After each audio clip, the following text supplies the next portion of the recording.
Yeah, hello everyone. Today's going to be a very important topic, I believe. I'm going to be reading, and when something is important to talk about, then I would probably start talking, but it's going to be easier if I'm reading this out loud first. The topic is very important for understanding the psychology, how the motivational mechanism works from the perspective of the engineer, right? So hope that would make sense later. Okay, so what we've got here is the loop, the one machine. Why every one of these 7 systems turns out to be the same loop breaking at a different point, and why a market is the first environment in history built to keep every loop open. All the rivers run into the sea, yet the sea is not full. Onto the place from whence the rivers come, they return again. Ecclesiastes was writing that. Right, so again, as I like, start with the definition. So, definition: the loop. A few angles, because one is not enough for this particular topic. So, plain, every action you have ever taken runs the same 6 steps. A gap opens between the state you are in and the state your body has forecast it needs. The gap is felt, and the feeling becomes a pull, and the pull becomes a move, and the move reproduces result. The result is scored against what you expected, and the score rewrites the forecast for the next turn. From the neuroscience perspective, a control loop with a comparator interceptive maps of body state measured against a predicted set point with effect as the error readout, and dopaminergic prediction error as the update rule. Uh, Homeostasis with allostasis. So homeostasis defends a set point after it's breached. Allostasis predicts the breach and moves first. The loop does not begin when something goes wrong, it begins when something is forecast to. Feeling with emotion. The loop produces the raw effect, a magnitude, and a detection, and with no target attached. Emotion is that effect. After the cortex hands it a name, a cause, and a verdict. This is exactly the rage and anger split from IQ 10, yet another topic. Generalize, it bolds all 7, oh well, basically it bolds all emotions, and but again, emotions have different colors, and sometimes emotions are overlapping with each other. You can feel resentment and fear at the same time. In trading, every open position is a loop held open. The gap is the distance between the equity you have and the number you have decided you need, and the market's entire contribution is to never let this gap resolve. Yeah, because you expect one thing and another thing happens. Right. Uh, yeah, but that's the definition part. Later it's going to be more clear, I hope. So the next one is mechanical reframe. So here, mechanical reframe. The loop assumes a closable gap. Every evolution ever tested terminated in a bodily change that switched the feeling off. You ate, you warmed, you escaped, you were held. Nothing in 4 billion years prepared it for a gap that stays open indefinitely. Recedes, you approach it and report back in noise. On the screen, the machinery is not malfunctioning, it is running correctly in the environments it was never built for. So yeah, I split this big thing in two parts because it's sort of complicated topic and worth spending time for each.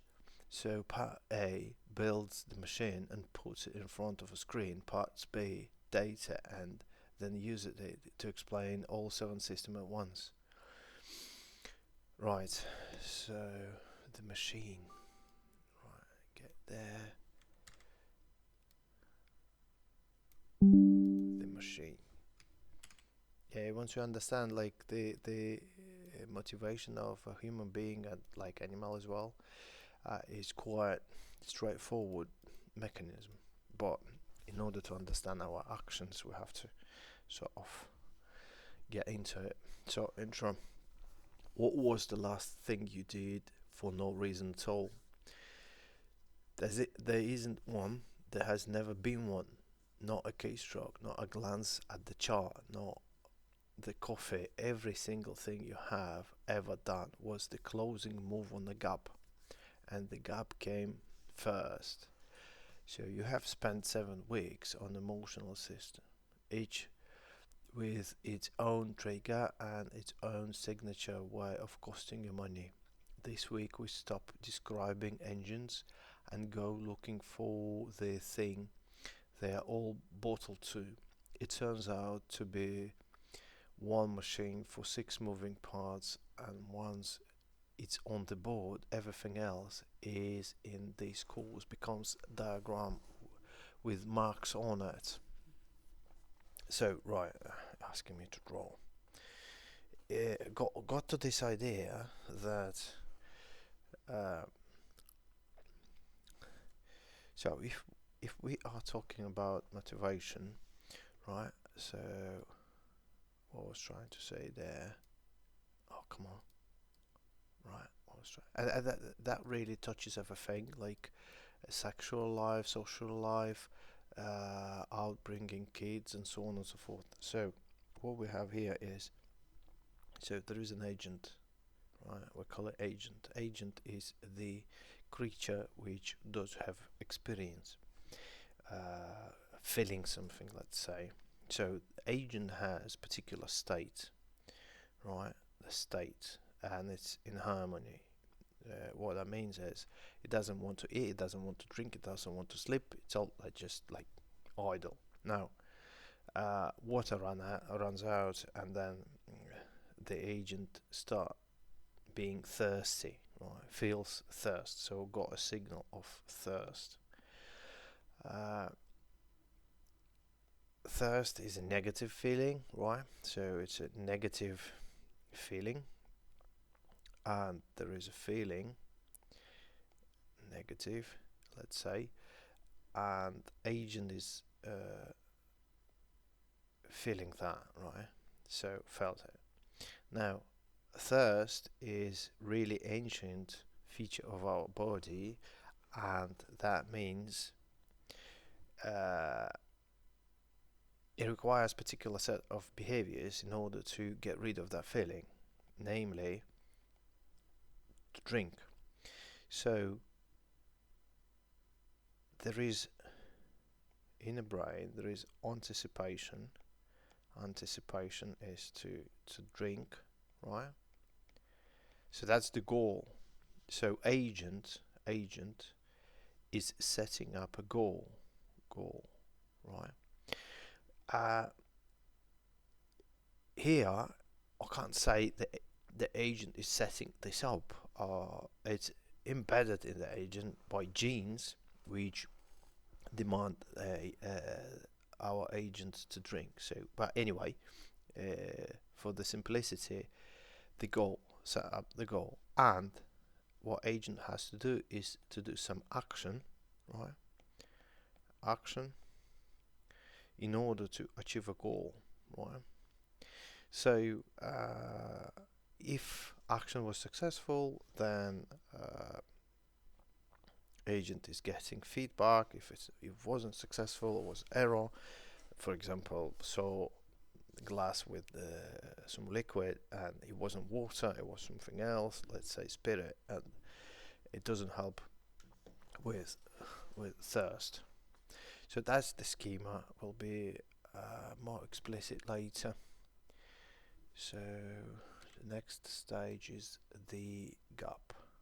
Right, the gap. Nothing moves without a difference. A control loop needs 3 parts and only 3. The reading of where you are, the reference for where you should be, and the comparator that subtracts one from the other.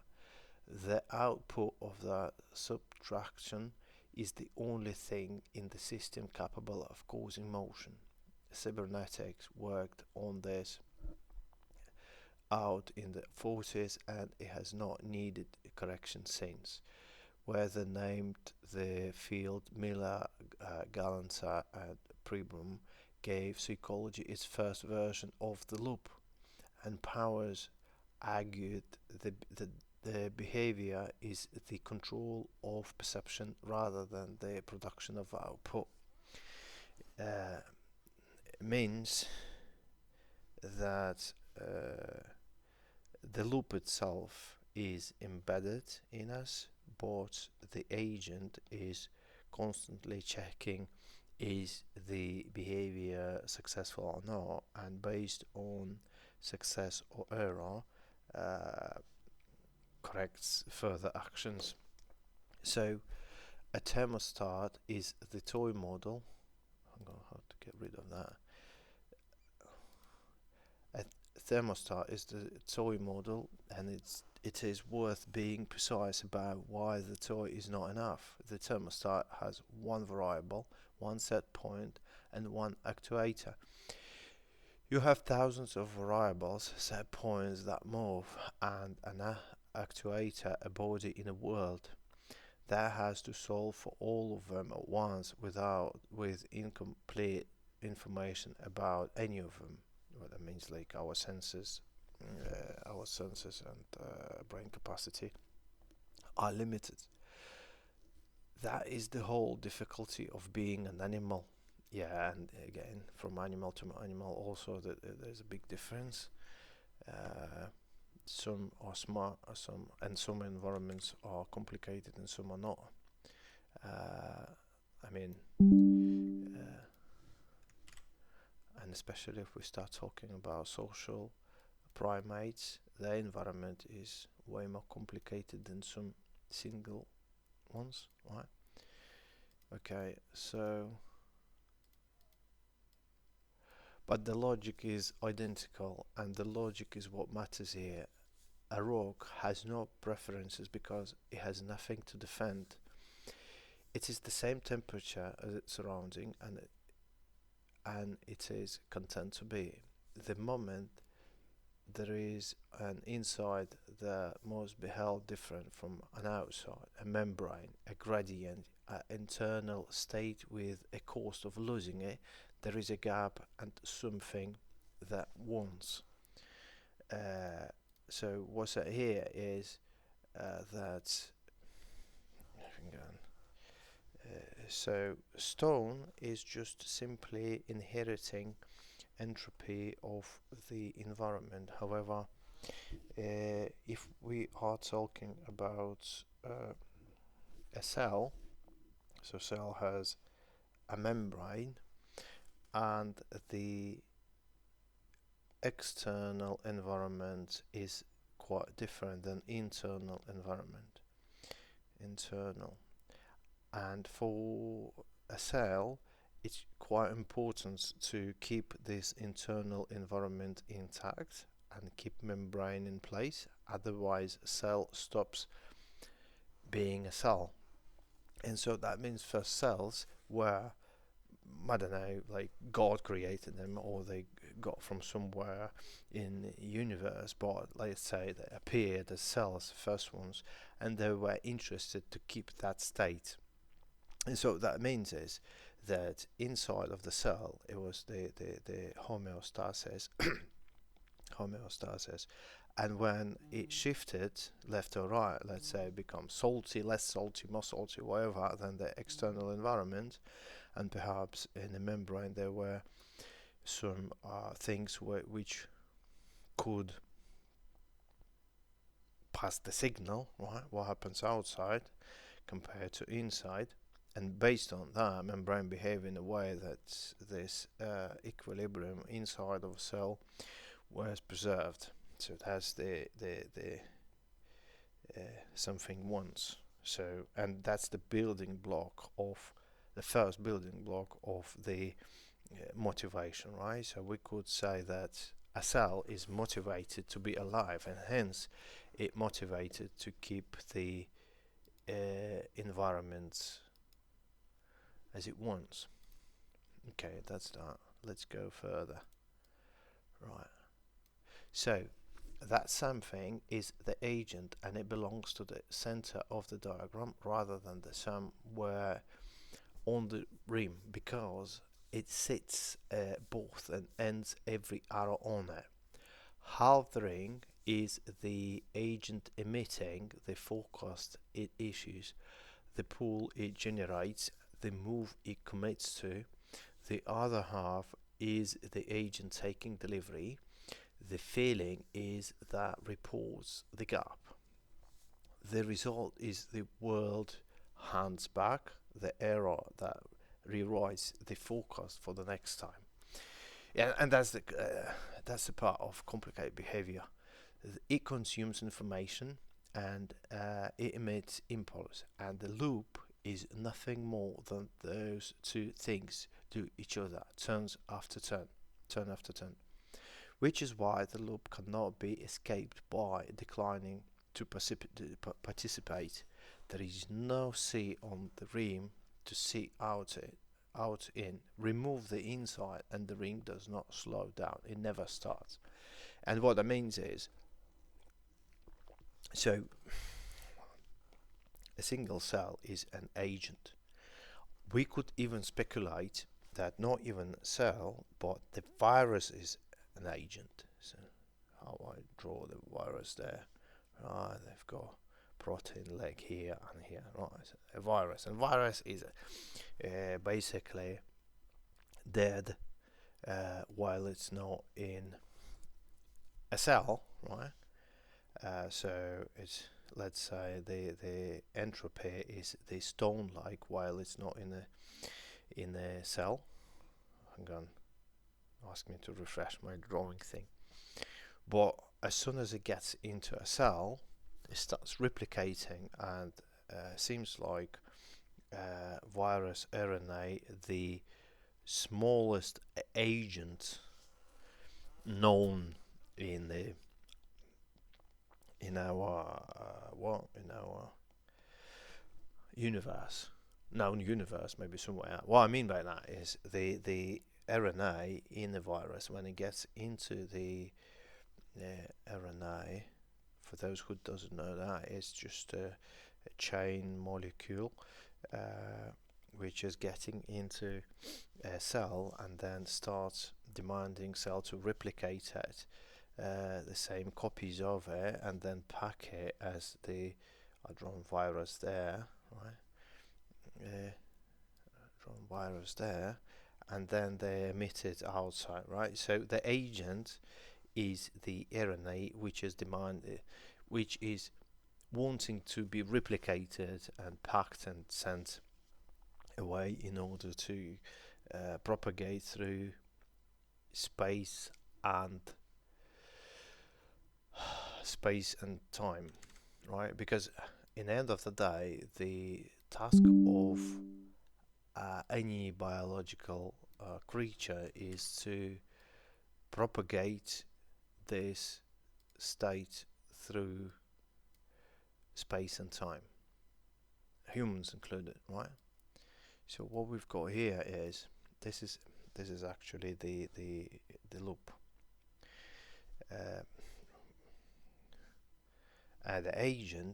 The agent is something wants something, right?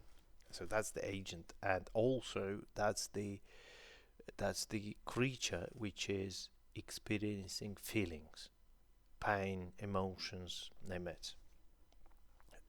Pain, the feelings are tools, or functions, tools to push to an action, right? To force to do something. That feelings, that's their mechanism, and that's their function, let's say. So what happens here, right? So what we've got here is where we start. Okay, feeling. So we begin with feeling. What that means is the homeostasis changes. Homeostasis changes, right? So let's say that means the state in which body was comfortable is not comfortable anymore. It could be thirst, it could be hunger, it could be danger or fear, let's say. Fear, it could be say negative emotions, fear, rage. Also, there could be positive emotions, right? So let's say it was euphoria, right? And then the motivation is going to be to repeat euphoria again when it fades off. So that's the feeling, right? So we've got feeling there. Now, what happens next? So we've got a feeling. Then motivation is created, right? So the motivation could be it's quite different, but let's say we start with the simplest one, is a pain. So we put our finger on the stove, right? We feel pain. The motivation is to take the finger away from the stove, right? Or, for example, we are in forest, dark forest. We see something. We see something. We got scared, right? And we want to run away from the forest, right? So we got extensive motivation to run away from the scary thing, right? So that's the motivation. So and motivation has intrinsic feature which is not outlined there, is the before that happens, a motivation has expectation, or speaking neuroscientifically is affordance, right? Or anticipation, right? And when that thing is no. Okay, so important part here is that anticipation, right? And like these things could be created mentally when we have a fantasy about something, about a sexual partner, for example, that they're perfect and stuff, and our brain, like cortex, is generating those images of that partner, and then we are motivated to contact them, right? Also, it could be in this loop, it could be anything else. For example, it could be agent. The agent is Carl, for example. So Carl scared is scared of something and motivated to run away, right? Here it could be a wolf, right? Wolf, again, hungry, chase, prey, right? So what I'm trying to say is the schema is quite universal. So there is an agent, and this agent does have some feelings, right? Feelings, and those feelings are through the affordance, like, are creating a motivation, and motivation is leading to action. So in this schema here, the action is actual movement or words or anything. It could be anything, right? But motivation with expectation is the foundation of the action, right? Without motivation and expectation, there is no foundation. So expectation or affordance could be embedded via genes, like a pain. When we touch stuff, we don't have to think about this, we just feel it, or toothache or headache, whatever, we just feel it, right? So what that means is there are pain receptors in our body which are generating that impulse, a feeling, and then that feeling is a motivation to get rid of pain or whatever. Or it could be that somebody said something and I started thinking about that they are malevolent towards us, and we start fearing them, and this is motivation to fight them back or run away or whatever. So again, the agent is the center thing, which is having some experience, and then that experience supposed to have some future forecast. Without it, yeah, and it could be explicit or implicit. Without it, the action is not possible, right? And then when action is done or in a process, then we check the results and we see, like, do we have success or error? And if there's an error, the agent feels next feeling, frustration, for example, right? Frustration, and then it has to correct this part there. So, for example, there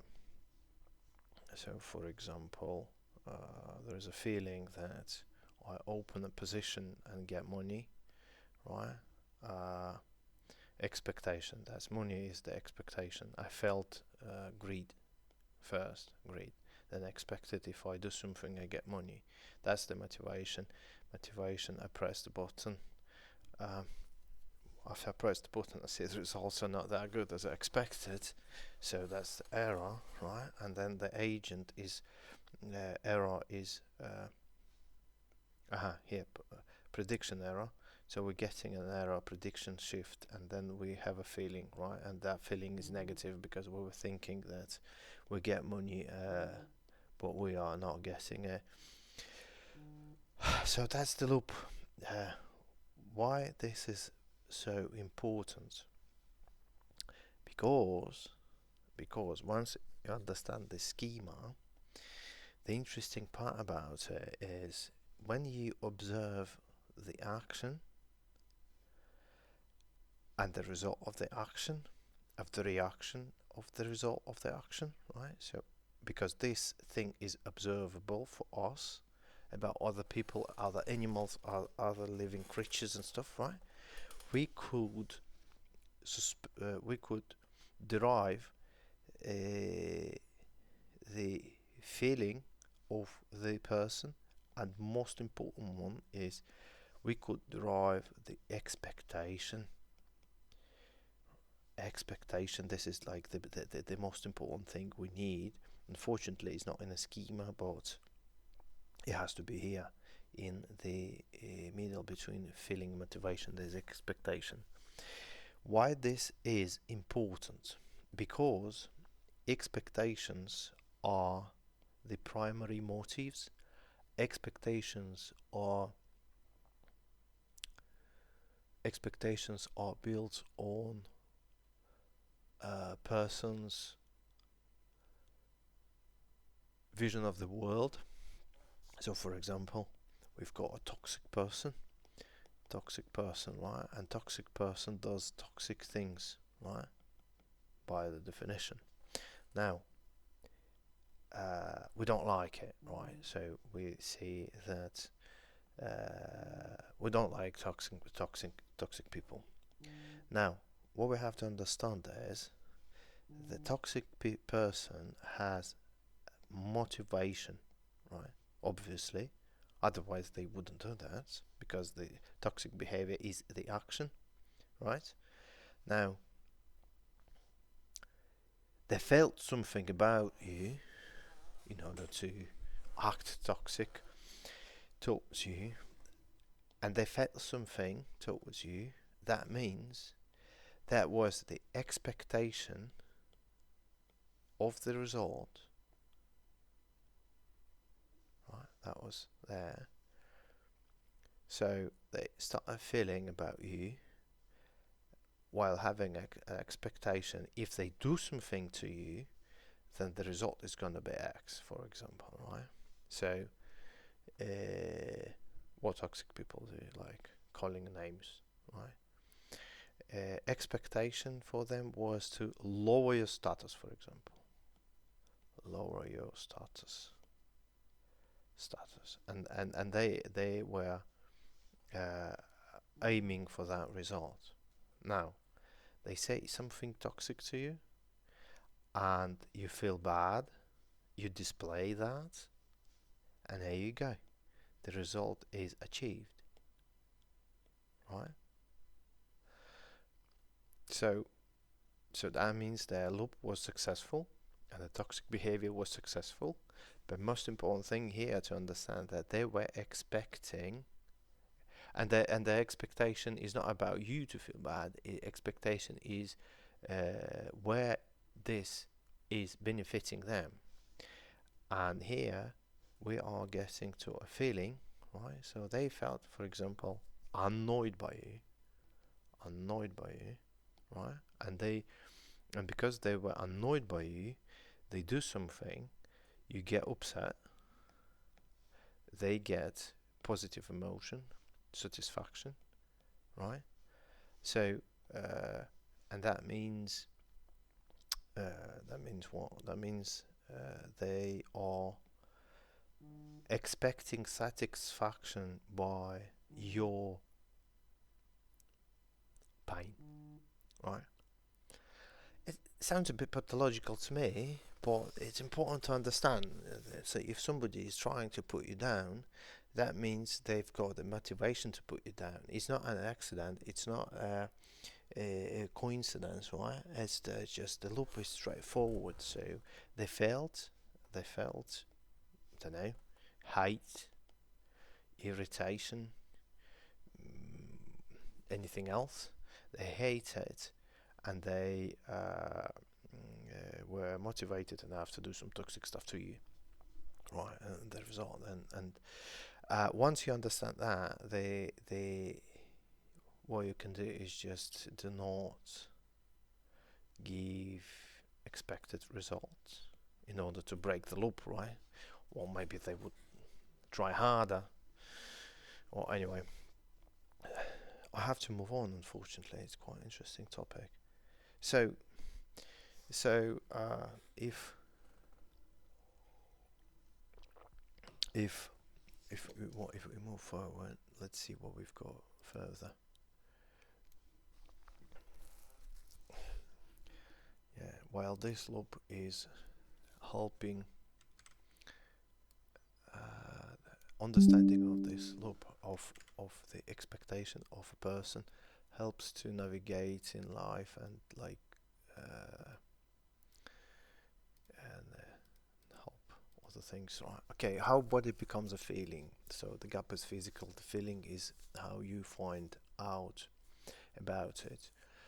There is a sensory system for the inside of you, and the way of vision is a sensory system for outside of you, interoception. Signals from visceral, blood, gut, muscle map onto the insular cortex, and the map is the raw material of every feeling you have ever had. The Masio's argument, which is the one thing this whole chapter rests on, is the feelings are not commentary about body state, they are mental expression of it. Affect is what the gap looks like from the inside. Pain is the cleanest case because it is the one nobody is tempted to call optional, and it is stranger than it looks. Nociception is not pain. The nerve traffic signaling tissue damage is neither necessary nor sufficient for the experience. You can have severe damage with no pain, which is why soldiers walk off wounds, and you can have severe pain with no damage at all, which is what phantom limb is, agony in a leg that does not exist. Expectations alone move the dial in both directions. Right,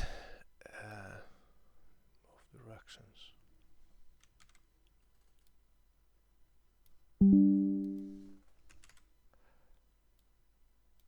The that only makes sense once you stop treating pain as a report and see it as what it is, a bit for different state, priced to be impossible to ignore. Pain is not measuring your tissue, it is the comparator's output turned up until you act. And note which way the causal arrow runs because it is counterintuitive and it matters for everything that follows. So you do not feel bad because something went wrong. You feel bad because your brain has forecast that something will go wrong, which is why the alarm in the previous chapter fired before anything happened, and why relief when safety finally arrives barely registered at all. The loop opens on the prediction, not the event. Pain is not a message about your tissue, it's a bid for a different state priced, so you cannot decline it. Right, moving forward.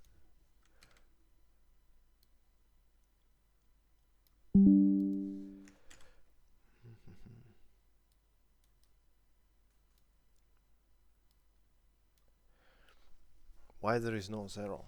Here is where the obvious version of this model is wrong, and the error is worth killing carefully because almost everyone carries it.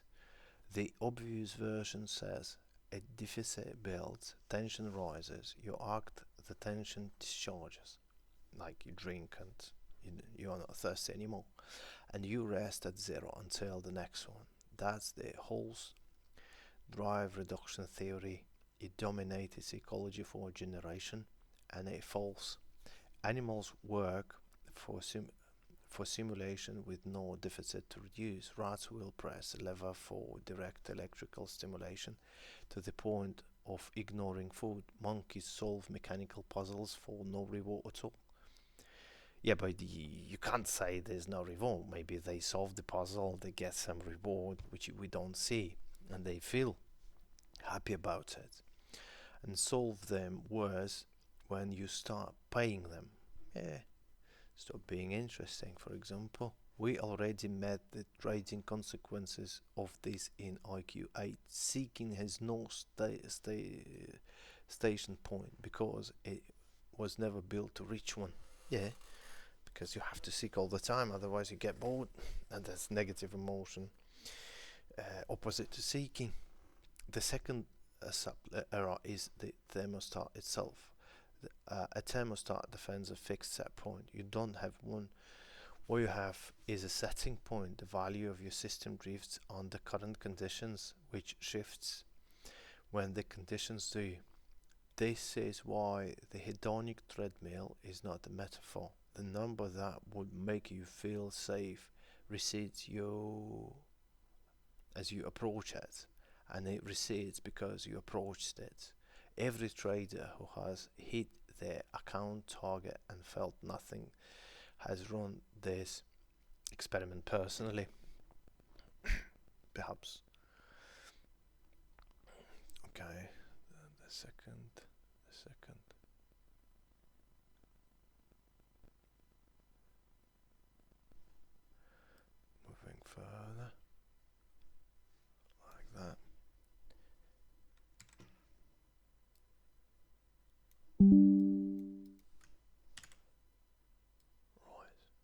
and then the refinement that makes the whole thing usable effect does not track the size of the gap, it tracks the rate at which the gap is closing.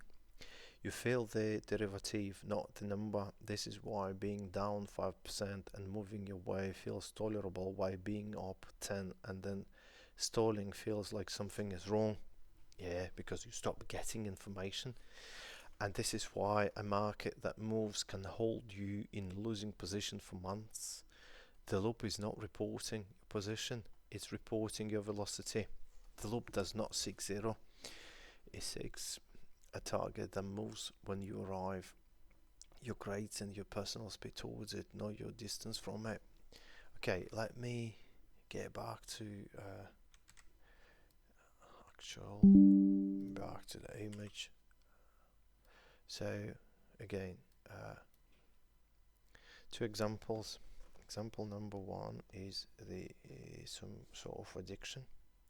So what we've got here is, let's say, get drugs first time, got a feeling, euphoria, right? Quite pleasant, then it fades away. We want to repeat it, so the agent now is not in the equilibrium. It feels craving to repeat it, to repeat the euphoria from a drug shot, right? So the expectation is quite clear. So expectation is euphoria as a first time, right? Let me get rid of that. Why can I? How to get rid? Okay. So euphoria is number one. Euphoria, right, was quite interesting. So that's the expectation. Now, this is quite a strong motivation, positive motivation, right? So we have a positive motivation to get euphoria back, and then actions. Get some money,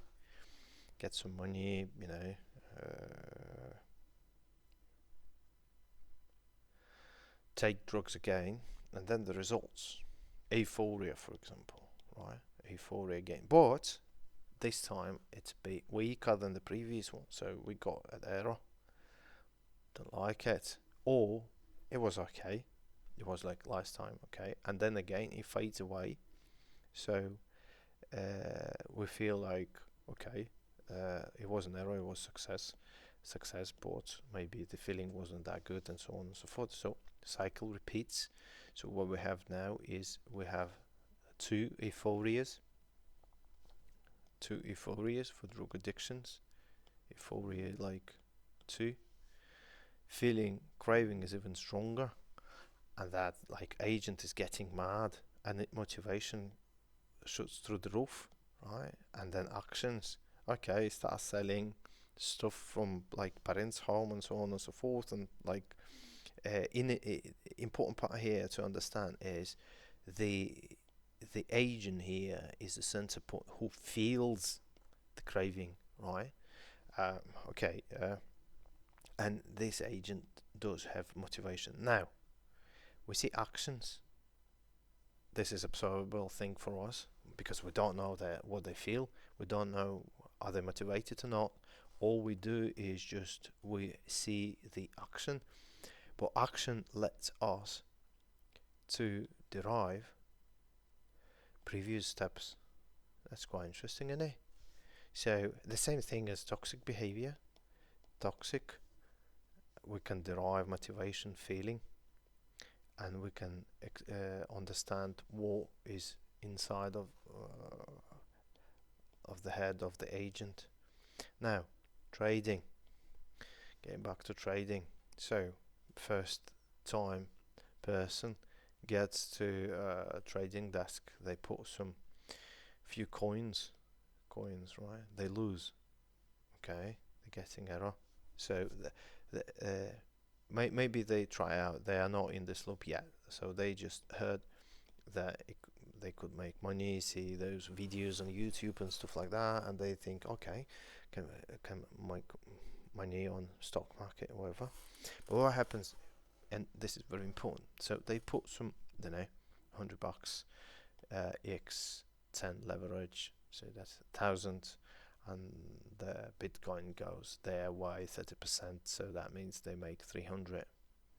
30%, 300, yeah, 300, yeah, out of 1,000, 300. So what it means is they're getting euphoria, right?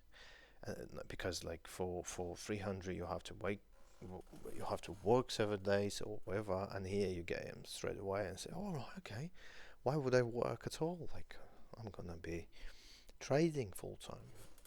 And so what that means is they got a feeling,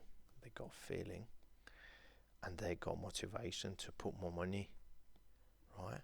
And the action is, deposit and press the button, open the position, right? That's the action. So by the when we observed the action, we can derive that that person had motivation, and they had a feeling, and most important thing is they had expectation, right? Expectation. So this expectation is built by consuming social media information, where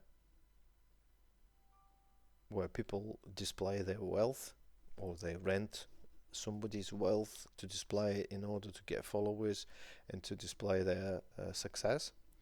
So what usually people do is they see that and they create expectation that they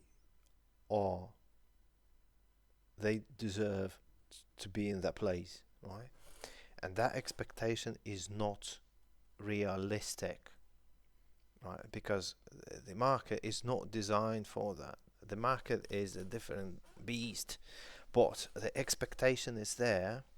And when people start doing mistakes, because in order to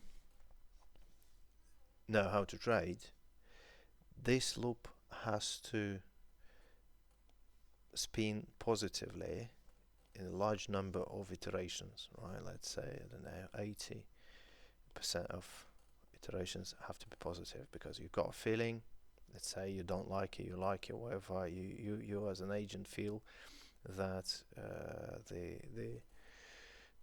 we all start with greed, but then we got fear, right?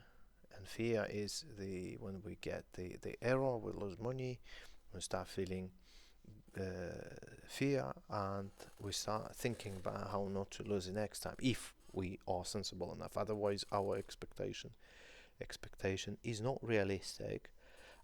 When it's not realistic, the expectation here is not realistic when we stick to our ego, right? And ego tells us that we are smart and we're no. And that ego is generating the expectation, which is not realistic, and then we are feeling greed again, together with ego. Together with ego, it motivates us to do the action and open a position, right? And because of ego and unrealistic expectation, our position is wrong, and we lose money here in result. And when time comes to predict the error, we do the mistake, we are blaming wrong party. We are blaming market is wrong, we are blaming market makers, we are blaming that it shouldn't be like that, name it.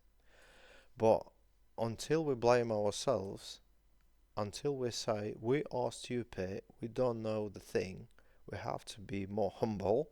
Until that, this loop is designed to give money to others, right? So what we can see here is that the ego is the main object which is pushing us to lose money in this regard. So as soon as we fight it, sooner we we make more money. So that one example. But I will be getting to that schema over and over again because it's quite important to understand that expectation and ego are the main key points for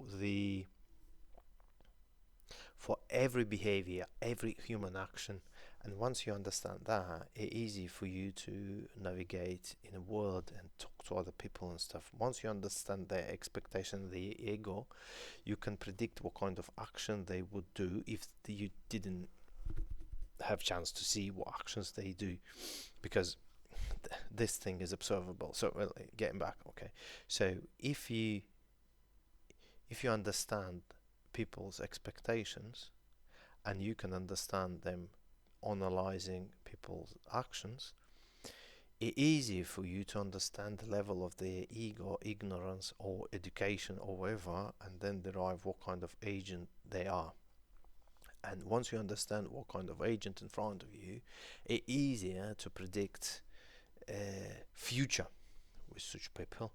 And it could be done on a scale, because we can have like 10,000 of those agents, and then see their actions, let's say election results, and then we can derive on a scale of normal distribution that like majority of them did this particular action. That means their expectation is this, and their motivation to elect this person is that, and so on and so forth. Or in a sexual life, when the girl is trying to or girl is trying to flirt, right? So action is flirt. So out of flirt, expectation is relationship, right? I don't know, they could be so, but from the observable action you can derive the expectation, and then the motivation, and then feeling, and so on and so forth. So, right, and it always like that. So moving forward, and I think I'm gonna be using that a lot. This is quite an important thing to know where we are going to do. Right, the scoring leg. Okay. The last leg is the one that makes a loop rather than reflects. It runs on one arithmetic operation, result minus expectation. Yeah, this is the reward prediction error. This is the most robust finding in the neuroscience of motivation. Dopamine neurons do not fire for reward; they fire for reward that was better than forecast. Go quiet for reward exactly as forecast, and deep below baseline for reward that was worse. A fully predicted good outcome produces almost no signal at all, which is why nothing you expected to happen has ever felt like much when it did. Two consequences, and both of them are expensive. The first, the loop learns from error, not from outcome. Whatever be your forecast gets reinforced. The decision, the size, the instrument, at the time of day, the loop has no access of why the surprise occurred. Only that it did. So a profitable bad decision reinforces the bad decision, and the false trend with no asterisk. From the inside, a lucky win is a good decision or the same event. Yeah, what it says is, if you get lucky in position, it doesn't mean that you were smart, you were just lucky, and next time you're doing the same thing, you could get in trouble, right? So the second, okay, so the first, the second, I've got the second, and then one more part. The second, the error rewrites the forecast. Each turn ends by moving the set point for the next one, which is what makes this a spiral rather than a circle. Win and the bar rises, so the same result stops satisfying. Lose and the reference drags down, so ordinary conditions start reading as threat. You are never running the loop from the same starting position twice. Nothing is learned from what happened. Everything is learned from the gap between what happened and what you expected, which means that from the inside, a lucky win is indistinguishable from a good decision. Yeah, because you never know. Well, I mean, the only way, in my estimation, that you have to run plenty of those experiments, then you can sort of understand that you are not lucky, you just stick to a plan. But this is what all traders and investors are saying, that you have to have a plan. That's precisely wise, because just few wins and you just get fooled by randomness. So the market is a loop that never closes. Now put the machine in front of a screen and watch all your legs fail at once. No Terminator. Eating ends hunger by changing the body. That is what a closed loop is. A green number changes nothing in the body, so the off signal never arrives. The position stays open and the gap stays open with it, which is why you check the phone at midnight. There is no equivalent of full. The set points moves. The account number that would settle your receipts on arrival every time by the mechanism in section 3. You are not chasing a target, you are chasing a setting point that is a function of where you already are. You are filling the derivative rate of closure, not distance, so noise reads as progress. A stalling winner feels like a threat, and the losing position that tricks you away can hold you for months on nothing but velocity. The scoring lag is corrupted. Prediction error needs a reliable link between decision and outcome. Well, I mean, I would say not just an outcome. In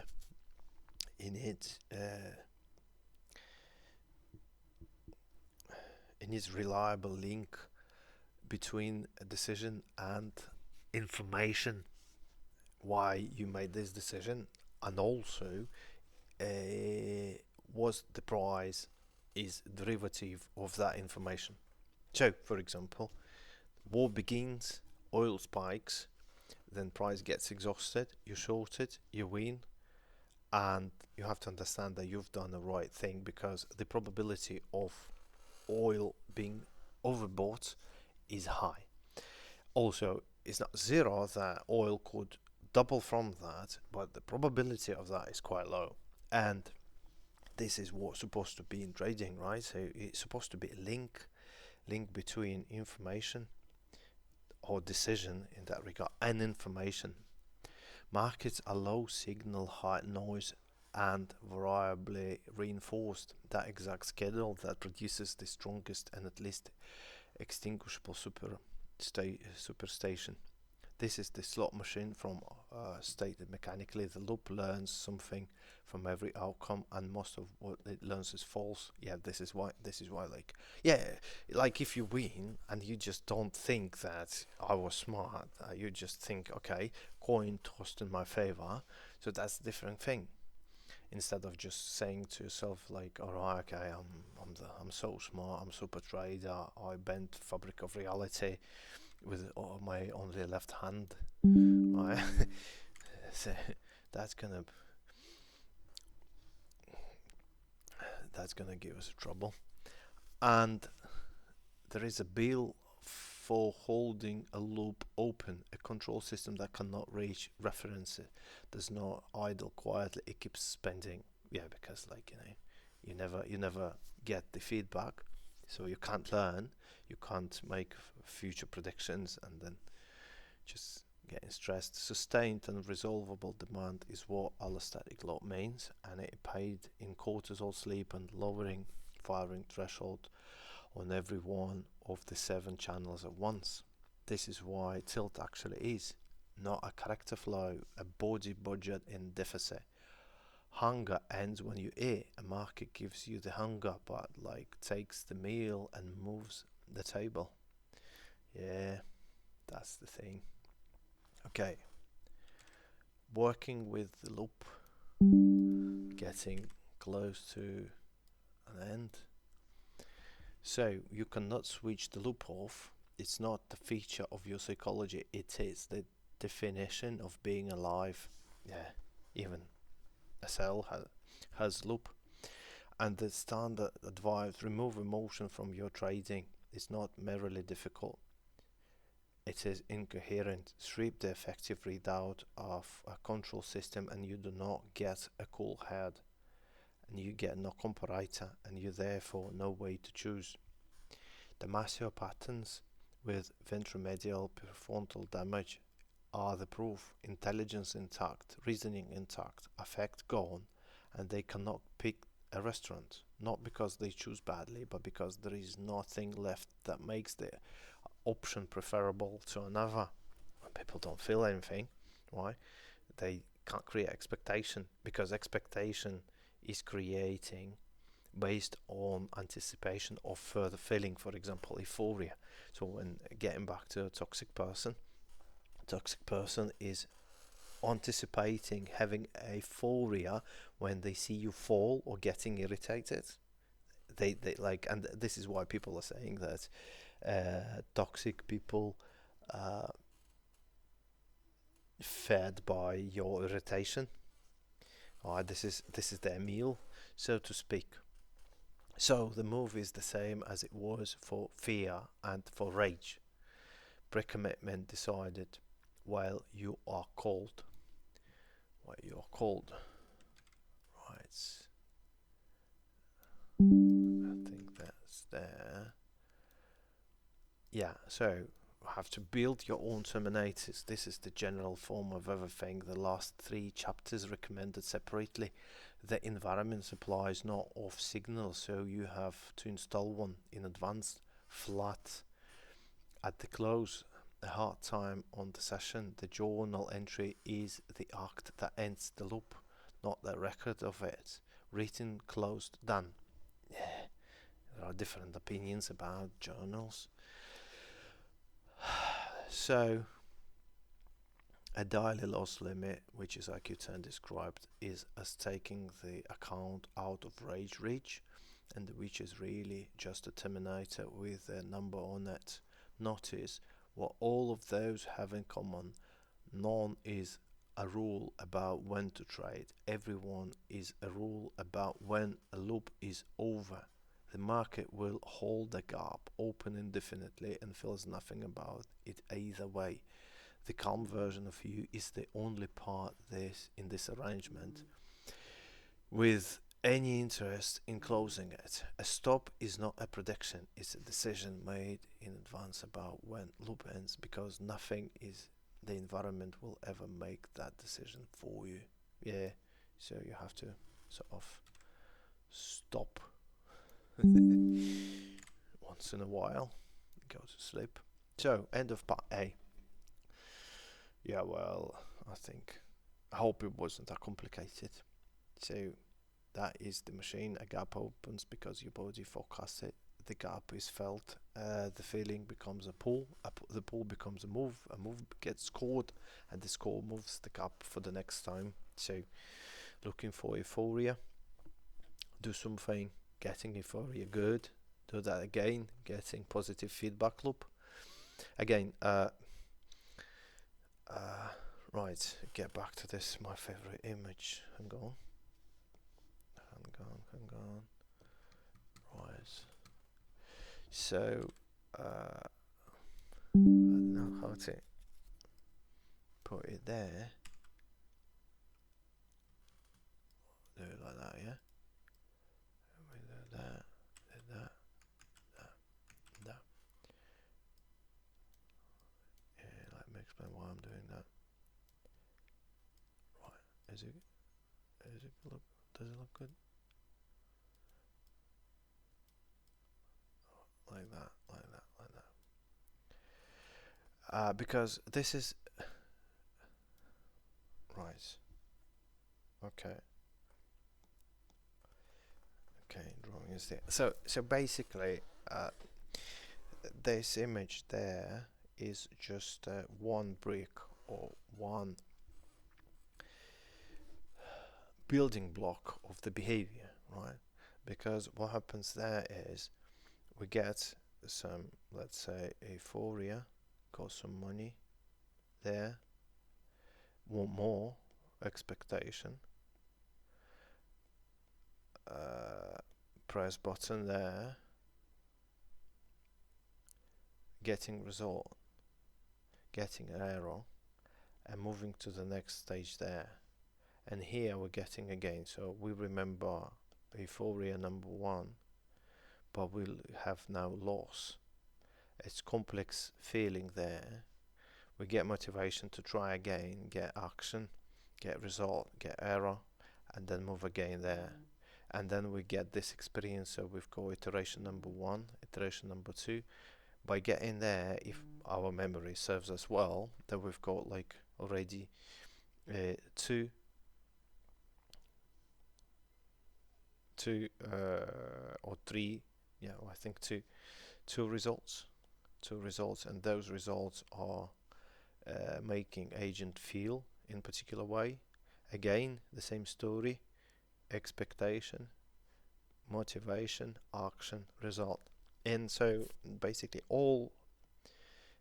entire our life consists of those things, right? And some of them are small, some of them are big. Here we want to go to a bathroom, here we want to drink, here we want to make money, here we plan to have children. We always have some sort of expectation, and that expectation either built up from scratch by our brain, or it's built in genes. So that's probably that. Okay, so next time I'll be looking at biological ancestry and see which animals and which types of those loops are existing in animals and humans, and get deeper dive in it. For now, thank you very much for your attention. If it was interesting, I hope, then see you next time.